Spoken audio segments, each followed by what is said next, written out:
Hi viewers, welcome to thinkers room. Friends, ఈ ప్రపంచంలో స్ఫూర్తిదాయకులకు కొదువు లేదు. ఎందరో మహానుభావులు ఉద్భవించారు. వివిధ రంగాల్లో తమదైన ప్రతిభను కనబరిచి ఆయా రంగాల్లో నిష్ణాతులైన వారు ఎంతోమంది ఉన్నారు. ఈ వీడియోలో 100 ఏళ్ల చెఫ్ గురించి మనం తెలుసుకుందాం. ఈయన పేరు జిరో ఓనో. ఈయన 1925లో జపాన్లోని హమామట్సు నగరంలో జన్మించారు. ఈయన తన 7 సంవత్సరాల వయసులోనే ఒక రెస్టారెంట్లో పనిచేయడానికి వెళ్ళారు. అక్కడ కొంతకాలం పనిచేశాక కలినరీ విభాగంలో అప్రెంటిస్గా చదువుకోవడానికి టోక్యో వెళ్ళాడు.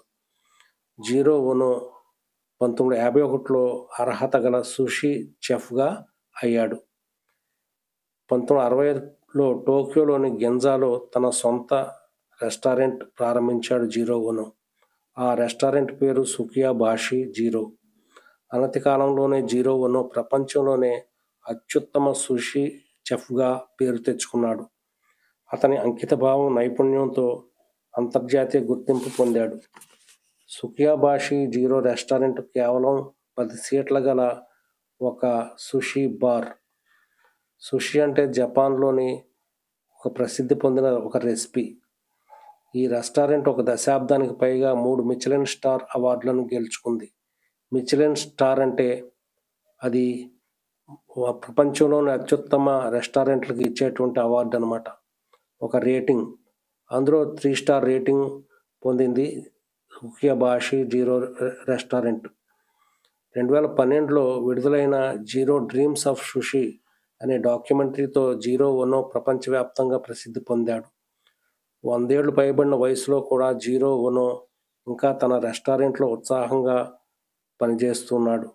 జిరో ఓనో సుషి తయారీలో కొత్త పద్ధతులను ప్రవేశపెట్టాడు.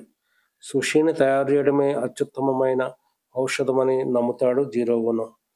అప్పటి జపాన్ ప్రధానమంత్రి అయిన షింజో అబే మరియు అప్పటి అమెరికా అధ్యక్షుడైన బరాక్ ఒబామా ఈయన తయారు చేసిన సుషిని ఆస్వాదించారు. ఒబామా ఏమన్నారంటే, చాలాసార్లు నేను హవాయిలో సుషిని ఆస్వాదించాను, కానీ జిరో ఓనో తయారు చేసిన ఈ సుషికి ఏది సాటిరాదని ఒబామా జిరో ఓనోను అభినందించారు. 100 ఏళ్ల జిరో ఓనోకు 2 కుమారులు ఉన్నారు.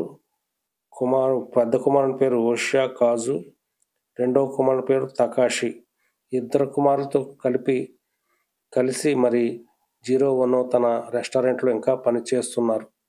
జిరో ఓనో అంటే జీరో పేరులోనే జీరో ఉంది, కానీ అతను మాత్రము తన కలినరీ విభాగంలో మరి హీరో అయ్యారన్నమాట.